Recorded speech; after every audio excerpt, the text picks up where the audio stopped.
Thank you all for checking out this week's episode. Once again, I'm John. If you like what you heard and saw today, subscribe to our YouTube channel, find us on Instagram, Facebook, and Twitter, and check out our brand new merch store with hats, coffee mugs, t-shirts, other cool stuff coming down the pipeline. Again, thank you all for support. Be safe, and see you next week. How's it going, everyone? John here, the host of Spear Talk, and today we get to welcome someone I grew up idolizing on TV, Marcus Buff Bagwell, a 5-time WCW World Tag Team Champion and a stalwart on television through my youth, notably through the NWO years. And he's a podcast host himself now, and he's doing some really cool things where he took the plunge recently to make his life better, and that includes working with Diamond Dallas Page. So, Marcus, it's great to have you on Huge, man. Thank you so much, dude. Dallas is, everybody knows, but still, he's such a great guy, bro. He's just such a great guy. And he really is just, I think he's just, almost inhuman. He just wants the best for everybody. He's just a true blue great guy, man. We've had Mark Marrow on the show, and we talked about what he does. Marrow are super tight, bro. And we spent some time talking about Diamond Dallas Page and this concept of someone like him who had this long career and illustrious career in wrestling, but his higher purpose now is helping others, and not necessarily just wrestlers or other athletes, but people who want to lose weight or people who are down in the dumps. And I want to start this talk here because for someone like you as men, there's a stigma where it's tough for us to ask for help, right? Even if we want to ask for directions. But for you to get to the point in your life where it's like, you know what? I need to get with Diamond Dallas Page. I trust him. I trust what he's done, but I also need him to help me figure out what the hell I'm doing. And so kind of talk us through that process, what it's like finally reaching out to him. The WWE, again, there's been several guys that have gone several times. Well, then Dallas was told that because I sued Vince, that's why I did not get that's why they said no. Well, then Dallas found out that the other guys that got accepted, they had sued the WWE. So Dallas was pissed off about it. He was like, bro, come on, man. This is crazy, So long story short, I just decided, I said, you know what? I'm going to start a podcast and name it Rebuilding Buff. I'll do this on my own. I'm strong enough. I know I am. I really wasn't that bad. It was just time to, to man up. And go ahead. Yeah, and it's one of those things too, where it's like as a fellow man, even to ask for directions to a place, like I feel like there's a stigma with men asking for help, and it's been amazing watching someone like Jake the Snake, the late great Scott Hall, yourself, take those steps to be like, you know what, I could get help. And just the courage to do that. And I'm so happy for you that you're in this position now where you can do that, and you started this podcast. Like, it's just really awesome. Well, thank you so much, man. I really appreciate it. I feel like I'm the kind of guy that's the most selfish, unselfish person in the world. But, I've got to tan. I've got to train. I've got to eat certain ways. So I know that that's a lot. So I try to do the other side as best I can to be, a good guy. And, but I've never put somebody else in front of me. And I did, and it worked. And I started realizing how much it meant to me and how much better I felt by putting them in front of me and making them number one instead of making me number one. And just not making it about me, making it about them. Step up and help CC. Step up and help T-Dog. at the crib. Step up and help Mildred. He was, you're the only one that helps with dishes. I said, baby, I said, I'll be honest with you. I mean, I look like it, but I'm a clean freak too, you know. Right. So I'm right here. I'm right here with you, baby. And so we went from clashing to, being a family. This is like a Big Brother show, but we get along. We're trying to be a family, not be arguing and stuff. Right. It's all part of being organic too. Like the anger obviously stems from you put the time in and he put the time in. So I mean it's totally understandable. Right. As you step into the house though, and I know I don't want to bring up the tragedy of Scott Hall, but I know he was successful with that program, everything we saw through him, but here you are going through that house after his passing. It's like, did that have more of a profound impact on you? Oh, bro, for starters, let's go both of them. I mean, Jake and Scott came through there. So he's 8 years sober now. And Scott, Dallas at least gave him 10 more years in his life. And that's how Dallas looked at it. And that's how Dallas feels, is he at least gave him 10 more years, because Scott wouldn't have made it 10 more without Dallas. He wouldn't have. Right. So, long story short, he feels like that makes him feel like, okay, I did all I can do, with that. But at the same time, we all wish Scott Hall was still here, But I heard something the other day that I'm going to share with you that's deep. And it was a guy, I'm not going to say his name, but a guy that said that Scott was real paranoid about COVID. And he was wondering, with all the stuff we've heard about COVID, getting a shot today and having a stroke tomorrow.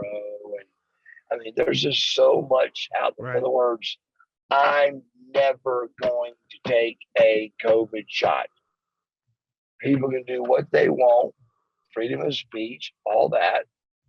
Go get your shot if you want to. I'm never going to do it. Never. Right. Never. What I've heard and what I've seen. But he thought, his opinion was, he goes, I'm just saying. He goes, what if he just went crazy on getting every shot he had to get, and that caused the blood clots, Right. So, we'll never know. We're not God. We'll never know. But it was a different spin on it. It really was. Because Scott Hall it's like Elvis. I mean, 6 feet under, bro. He's going to be just as powerful as he was above ground, bro. Right. He's Scott Hall. I mean, he's going to still change lives, and he's just Razor Ramon, bro. I mean, my God, one of the biggest stars in the world. When I found interesting over the years, getting to talk to different wrestlers and all different, whether it's TNA, WCW, WWE, whatever it is, I've always been amazed by the sense of like the family or like the brotherhood, sisterhood type thing, where it's like, sure, you might be in rival promotions, whatever, but at the end of the day, like you stick up for each other. And one of the coolest moments I've saw a couple of years ago, when Bret Hart, that fan jumped the ring, and all these wrestlers beat the crap out of this guy, and rightfully so. But it was that moment I realized there are people here that don't really know each other, but because it was a wrestler being attacked or someone saying negative things about him, They all jumped in. And I talk about that because I think it's super powerful. Well, I'll tell you an incident that I was actually completely in, and it was in Macon, Georgia. And a fan, keep in mind, when a fan jumps over that fence, he's paid for. Yeah. He's paid for, legally and all that, he's paid for. But at the same time, we're sitting there, and he goes, all of a sudden, before we know it, this guy is on Eric Bischoff's back. And bro, Scott Norton was the first one there, and then Rick Rude. And they beat this guy. I mean, to the point where I'm wondering where he's at today. Because I mean, it wasn't good. But that's just what we do. Whether we may not like each other a lot, maybe there's even a little heat between us. It's still the brotherhood of wrestlers, and we're a family, and so we do what we got to do. At what point in your career did the lines blur between Marcus Bagwell and Buff Bagwell? Like, was there ever a point in your life where it's like, man, I don't know who's who when I look in the mirror? No, absolutely not. Because I'm only Buff Bagwell when the red light is on the camera. You're talking to Marcus Bagwell right now. I like that. And I stay Marcus Bagwell. And the catch is, to kind of jump forward and talk about WWE and me getting fired from them, they didn't get a chance to meet Marcus Bagwell. And WCW, keep in mind, I survived 5 bosses. I survived 11 years. There's only 2 guys that went the full 11 years, and that was Sting and I. Yep. So, how do you go from that to getting fired in a couple of weeks? And then everybody believed the story. Trying to make it in the WWF at the time, and I'm gonna call my mom for drives and literally drives and be back at my home that night. And then Atlanta was Raw. Come on, you just don't do that. And somehow or another, the public believed it.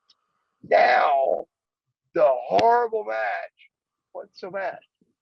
The mother thing is ridiculous. But at first, everybody believed it because Jim Ross called me up and said, keep in mind, I only got 3 witnesses to this story. Jesus Christ, me, and Jim Ross. And he said, hey, buddy, stay home, let your head heal, and then because remember Shane Helms hit me with the ice bottle thing in the head and let me wide open. So tried 25 staples, all that. Didn't use their doctors, didn't tell them. I just did my thing. I didn't want to cause no problems. And they ended up, I showed up to Raw that day and I said hello to Shane and the Hardy Boys, and they didn't wave or say hello back. So I went straight to Johnny Ace. Yep. And I said, bro, we got to talk. And I said, there's a lot going on that I didn't tell you about. All the guys didn't want me to say anything, but it's time to say it now. And so I did, and he got everybody together and made everybody kind of make up and stuff. Because keep in mind, Johnny's job was to have those 12 WCW guys that got hired, from your Chuck Palumbos, your Gendrax, your Stasiaks, to your Hugh Morrises, to your Booker T's, Buff Bagwells, and Dallas Pages. But it was kind of understood that Dallas, Buff, and Booker had a job. Yep. The rest of the guys were just kind of hoping and trying. That was what was kind of the story. Now, for me, I don't look at things like that. I'm like, the hell you say? I ain't got no contract in front of me. I don't know. I mean, this may not be, good. This may be bad. And the old saying, the first one through the wall gets bloody. And bro, I got bloody. Right. God bless you. When in terms of actual matches, when someone misses a cue, or we'll talk about your Rick Steiner incident where you hurt your back. Do you ever hold resentment toward each other, or is it one of those things where it's like No, you're not trying to hurt each other and stuff does happen? absolutely. Like Rick, for example, told me later on that he actually needed a shoulder surgery, and that's why he missed me. I'd taken a bulldog about 1,000 times from Rick Steiner, but Yep. still, that's Rick Steiner from the top rope, Yeah. 280 pounds, and you can't see him. So he's got to grab you to go down, make it look good. And he misses me. And so I, being the performer and entertainer I am, I instantly go, hey, oh my God, there's live cameras here. And this is like in a split second, you got to think of this. And I said, so I try to catch up to him. And when I try to catch that way, the announcers could say, oh, you try to get the bulldog, but he just didn't quite catch him all the way. Or they could say something. Yeah. Well, as I'm trying to catch up to him, he hits the mat, comes back into me, and my neck goes back, and I break my neck. And so I was paralyzed for about 11 minutes. Now, what actually technically happened was I bruised my spinal cord. But when you bruise your spinal cord, you think you're paralyzed because you feel paralyzed. You're paralyzed, dude. And so it was 11 minutes of like 11 hours. It was Right. crazy. And I was a big person on not saying why to God. If you go with why to God, man, there's just so many whys. Why is that? Why is my kid an athlete and his kid's not? Why is that girl good looking and that girl's ugly? I mean, there's so many whys out there in the world that you just don't want to put God under the thing of why. Right. So, but I came up with a different. So I didn't want to say why. It was my big thing, and so I came up with. I asked him. I said, "Is this really the plan you had for me? Is this really the plan that you had for me?" And about that time, our trainer goes, "Your left hand's moving," and I go, "What?" And I keep my hand, look up and look at it because I'm paralyzed. I Right. think, I'm paralyzed, but my spinal cord is bruised at 3, 4, and 6, 7. So 3, 4 is like about right here down. 1, 2 is your breathing. Right. That's why you saw Christopher Reeves had to be like, with Yep. his wheelchair and all that. That's 1, 2. 3, 4 is just a little bit lower, bro. So I remember even when he first missed me and I broke my neck, or thought I broke my neck, I hit the mat. I was smothering in the mat and I couldn't move. And then Rick turned me over, and when our eyes met, I went, I'm paralyzed. His eyes got that big, and I was like, now what do we do now? Now the finish of the match is Scott Steiner comes running down and hits Rick with a chair, puts me on top, and WO wins. But instead, if you watch it back, I'm going, I'm blabbering everything. Don't touch me, don't touch me. When you go paralyzed, you don't care about kayfabe or not talking or not. You don't care about none of that when you're paralyzed. And so,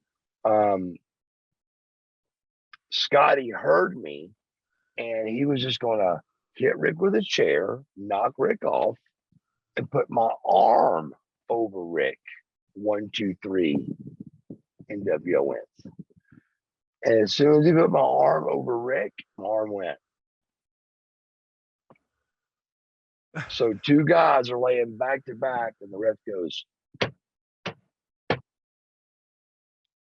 Everybody's like, well, who won? What's going on? And our announcers never listened to what we were doing or what was going on, because that way they could call it better and it sounded more real. It'd be like if you knew a touchdown was coming and you were a football announcer, you'd be like, oh, 20, 10, 5, touchdown. But instead you're like, oh, wait a minute. Oh my God, 20, 10, touchdown. Oh my God. So they wanted to be like that and really watch it and call it as they saw it, which made it a much better program. And I,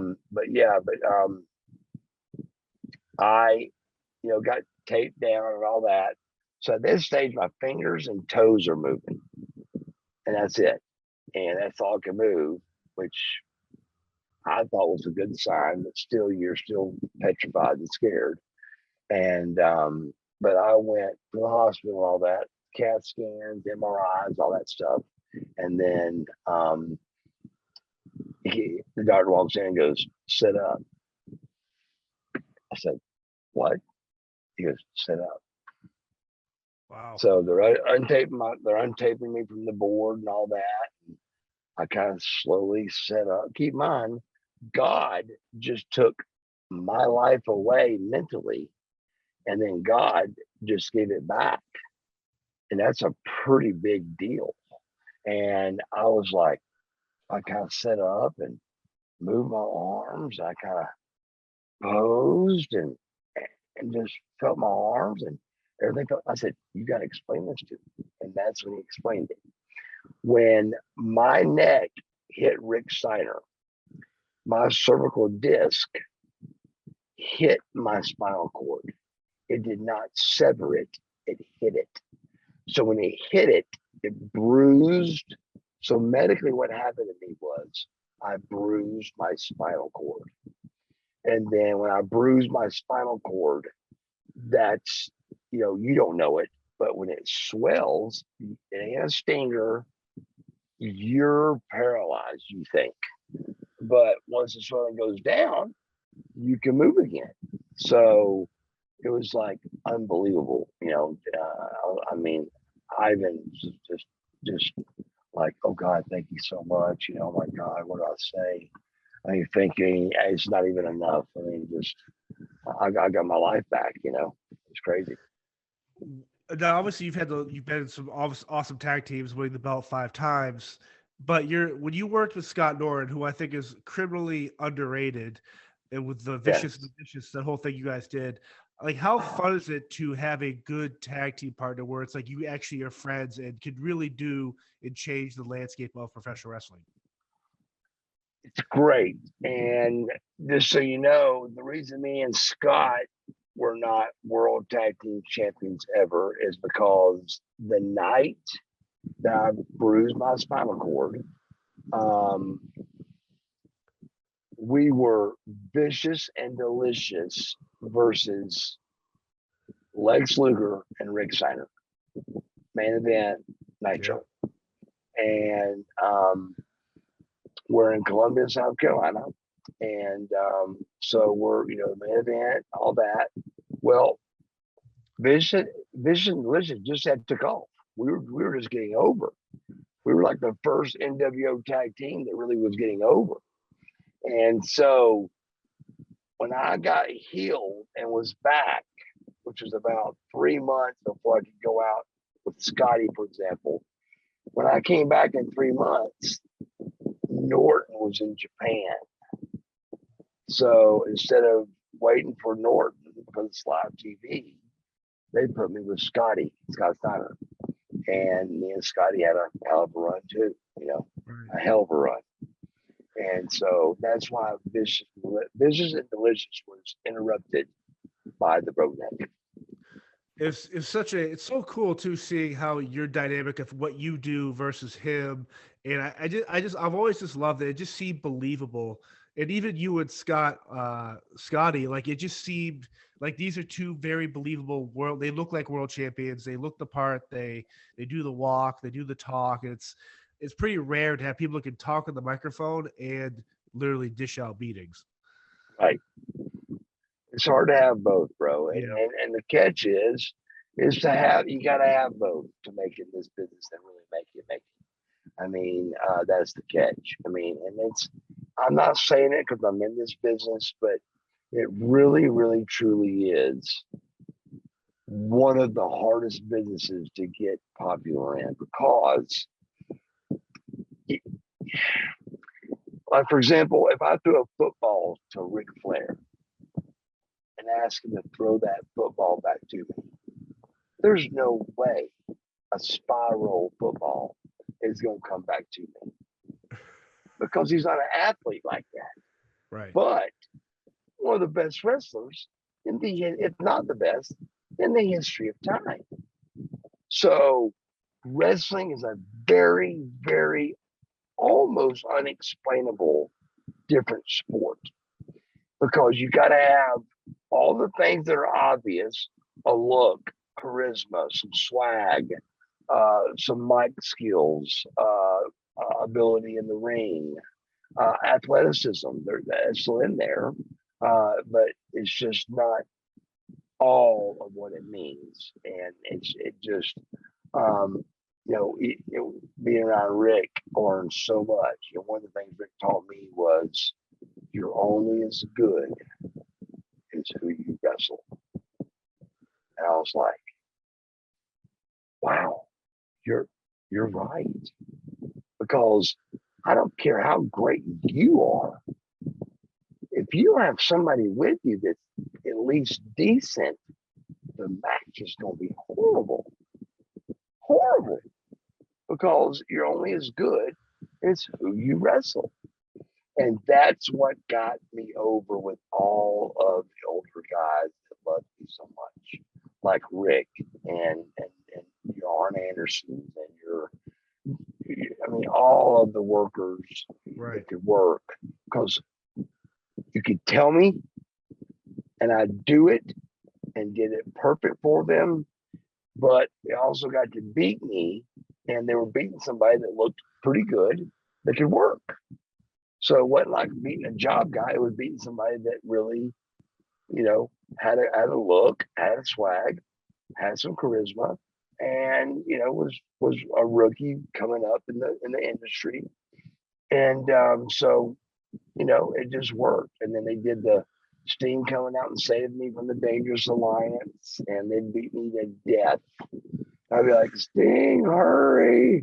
My God, please hurry! But I also got to get Paulie with a cell phone, and before there were cell phones, he had the crazy phone. And so, they did me right, but I was rubbing elbows with Sting at every TV taping, because whoever Sting was going to wrestle, I had to go out and get beat up, and Sting would come save me to make it, hit him a baby face, and he saved the rookie, and him and Rick Rude had an angle. And then Van Vader, same thing. Van Vader beat me up, kept beating me up. Sting came out, Wichita, Kansas, never forget it. He came out, got me, grabbed me, saved me from the ring. But at the same time, I'm getting rub elbows with Sting, an icon, and was lucky enough that he liked me and loved me, and I love him, to give me that chance, the opportunity at the same time. But it was just really, really, really a lot of fun, and it worked. You mentioned kayfabe earlier, and during the height of the NWO, which was just pure insanity, rewrite the rules, you guys do your thing. Was it tough to maintain that sense of we're NWO when you're flying to a city or driving to a town? Like, how did that work? Or was there rules in place where it's like, hey, if you're NWO, you got to stay NWO, even on days off? Oh, well, times change. Like, for example, when Bill Watts was running the company right before Eric, Bill Watts would fly the baby faces on one plane Oh wow. and he flew the heels on the other. And if you were caught talking in the gym together, you got fired. I mean, Bill was real big on kayfabe, and now kayfabe's completely gone. And everybody's smart for the business, and it's entertainment. And but at the same time, I think it's been a great thing to happen because it's people want to hear the people want to hear the David Copperfield trick. They want to see the David Copperfield made the tiger disappear. They want to know it, but at the same time, that's kind of like wrestling. It was they didn't know how we quite did what we did, and to do it without tripping, falling on live TV, and pulling it off is what made it successful. Do you feel like shows like Dark Side of Wrestling or other I think the Beyond the Mat documentary from like decades ago, do you think that does more harm to wrestling, or is it what you're talking about kind of peels back the story of how this guy was murdered or how this match went or if the Montreal Screwjob was real or not? Like, or do you think some of that stuff just be kind of left to the imagination of the viewer? Um, I think it's good for the business because it shows that it is really real, whether Right. the finish is predetermined or not. The other 99% of the match is what is two big badass guys that are wrestling each other. So all this, the only thing that's fake at all about pro wrestling is the ending, and you got to do that just to keep the storylines going. Right. But the rest of it was that we didn't talk about it. We talked about it as wrestlers on what we're going to do to build up. So we worked backwards. Every wrestler works backwards from their finish, and they work backwards from okay, here's the finish they gave us. Now let's build. What can we do to build that all the way to the opening spot that makes sense when we get to that finish? Right. And that's how we did it. And that's for the catcher. What my success was from on being the champ 5 times with 5 different partners is because Scorpio was not like Luger. Scorpio was not like Luger. Luger was not like Scotty Riggs. Riggs wasn't like Shane Douglas. I mean, it was just different. It was different. But the good news is that made me a better wrestler. It made me to adapt to because I was the little one. And I was the one that took the heat and give the big man the tag from Delicious to Dale Will, God rest his soul, to everybody was, except Scotty Riggs. Riggs is the only one that I was the veteran with American Mills. He was the one that took the heat and gave me the hot tag, and we won a world belt too, so I highly recommend people to follow you on Twitter because it's especially after like a AEW event or WWE, you're very vocal, but it's never in a starking way or demeaning to a product. You're very obviously what you're talking about, and I find it's kind of cool that you are still a fan of wrestling, if that makes sense. Where I'm huge. I'm a huge fan of wrestling. I mean, today I've been sick today a little bit. I hadn't felt good, and I haven't said the word I'm sick in a long time. And a guy that at the crib today showed me before I left. He said, he goes, "Did you see last night?" And I said, "No, dude." I said, "I was sick. I didn't feel good." And I was doing a podcast during that time. And he goes, "Dude," he goes, "watch this." And he showed me where Darby came off that damn ladder, dude, on the chairs. And I just went, What? What? I said, that's in the whole. I said, he goes, why do you think he did it? I go, because they got it. They keep upping the game, and the ladder gets higher, and the odds get more and more. And it's just the way it is in the business. I mean, if you did the same thing again, it wouldn't. I mean, the chair thing you could do 1,000 times and they get over. But I mean, that was the damnest thing I've ever seen in my life. I mean, it really was. Would it have been difficult for you to do what some of the wrestlers did the last 2 years where they wrestled in that bubble with no fans? It was all kind of augmented, kind of reality based. Or would you have been able to kind of figure out your niche in there and make it work? Like how difficult mentally? Oh, no, I could have definitely done it. Let me tell you the reason why. If you remember, we did that. The NWO. Oh, that's right. Yeah. We wasn't allowed in the ring. We wasn't allowed in the arena. So we would run our show with nobody there. So it is hard. It is tough and all that. But at the same time, it was harder than what they did now, because what we did was there was no sound effects, and you can hear Kevin Nash and Scott Hall talking about your match. I mean, it's like you want to laugh, you want to get. I mean, it's funny, and at the same time, you're like, God, just shut up so I can concentrate on this match.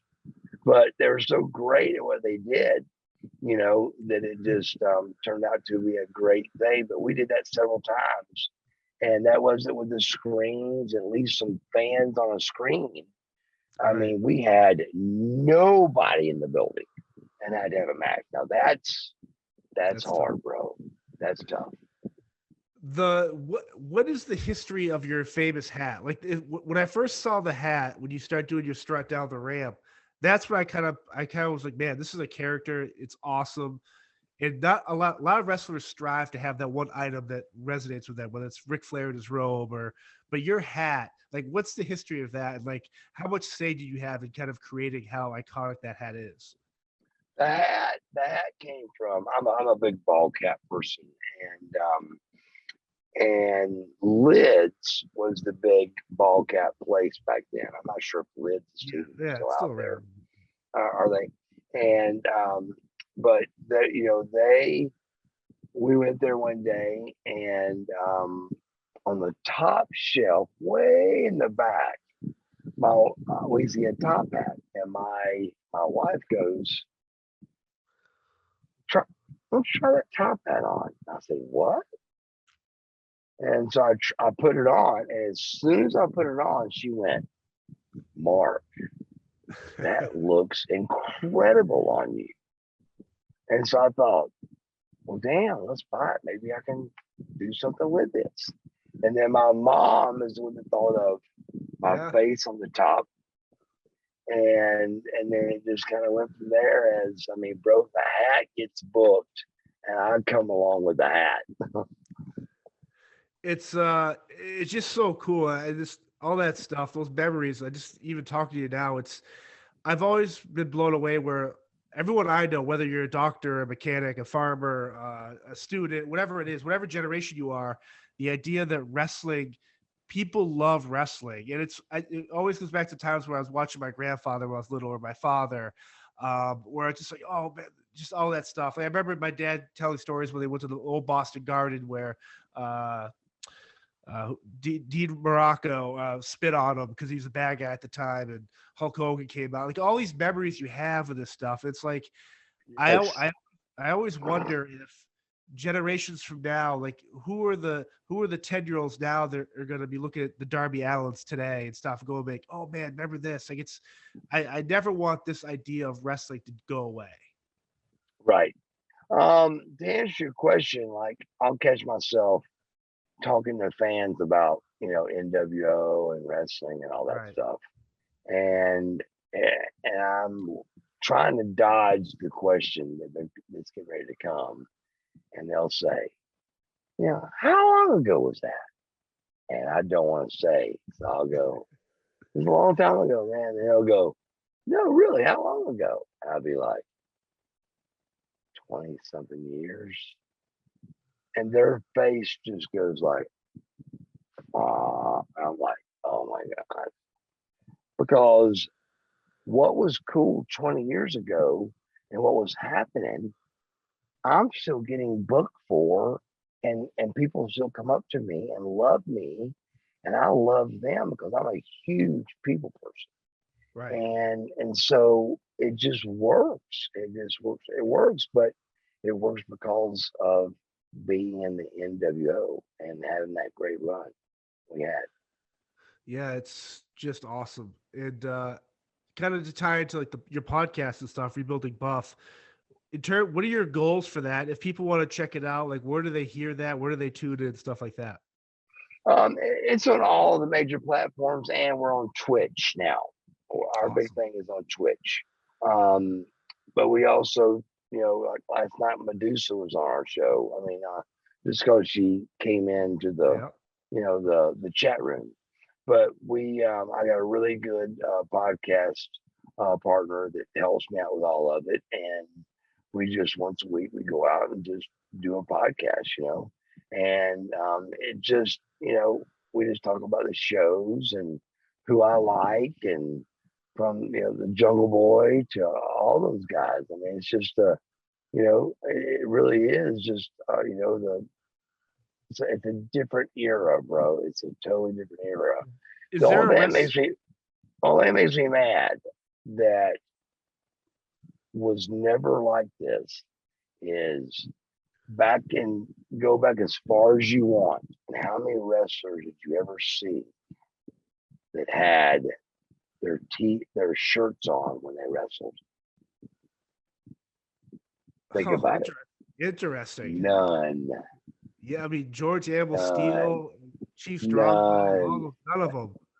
Everybody took their shirt off, right?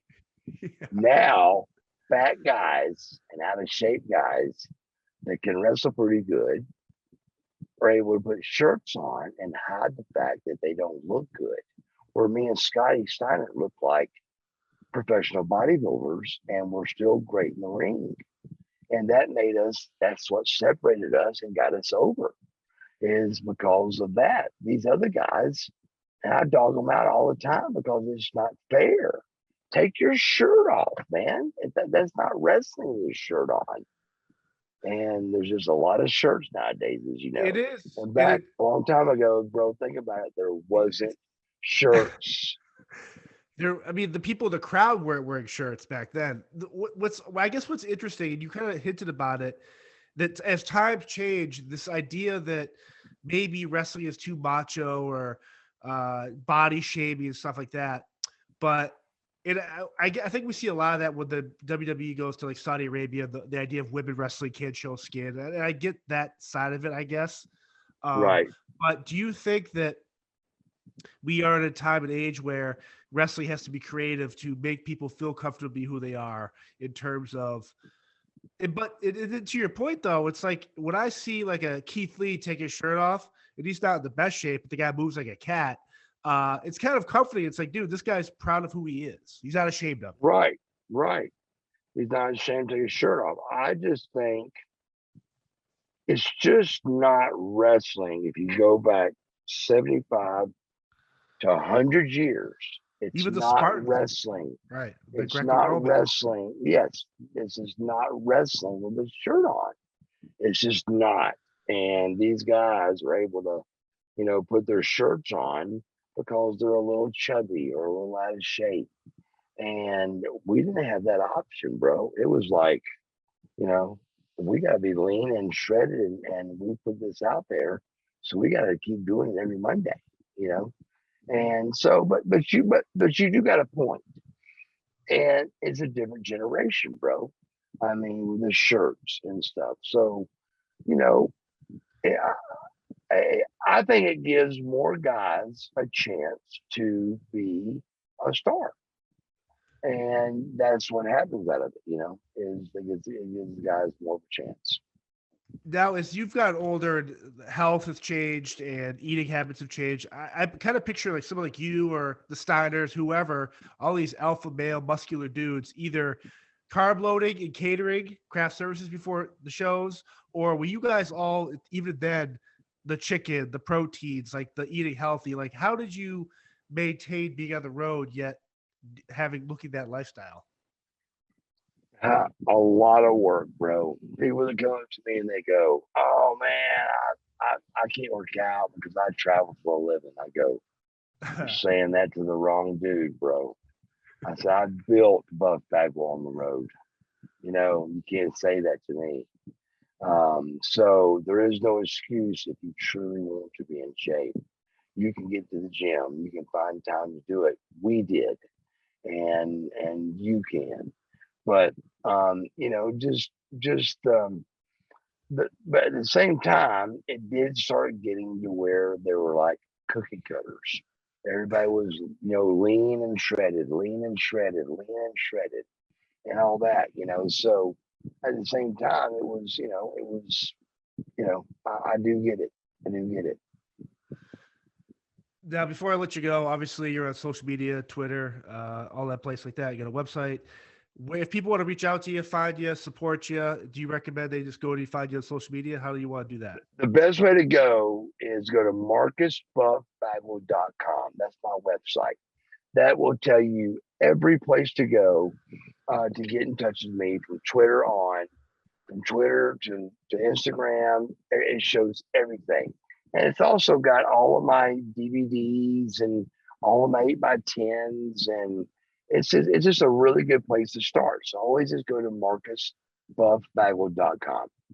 Well, I'm looking forward to everything you're gonna be doing with Diamond Page, and I honestly, Marcus, thank you for jumping on it, because growing up, like, you were one of my 5 top people. Every night you're on tune in, I want to see that strut and whatever shenanigans you be getting into, and so it's truly awesome seeing you happy and healthy right now, and the stuff you're doing with Diamond Page. I hope it changes the world again, man. I'm truly. It changed me so much, and I'm so happy, and Dallas is so proud of me, and I'm proud of myself, to be honest with you, and the crowd the fans are proud. So I'm gonna keep moving forward, man, and thank you for having me on your show. No, thank you, sir, and we will have to do this again down the line. Thank you so much. Brother, I'm a phone call away. You know that. I'm easy, and John, thank you so much. How's it going, everyone? John here, the host of Spear Talk. You might not know this, but before I record an episode, I like to break a sweat. And I do that using the Chop Fit. Over the course of the past year, the Chop Fit has allowed me to lose weight, tone up my body, and feel even more amazing about myself. A feeling that you should all feel about yourselves as well. If you use this code, SpearChop10, you get $10 off your order. Once again, use code SpearChop10 for $10 off your Chop Fit order. It'll change your life. Thank you.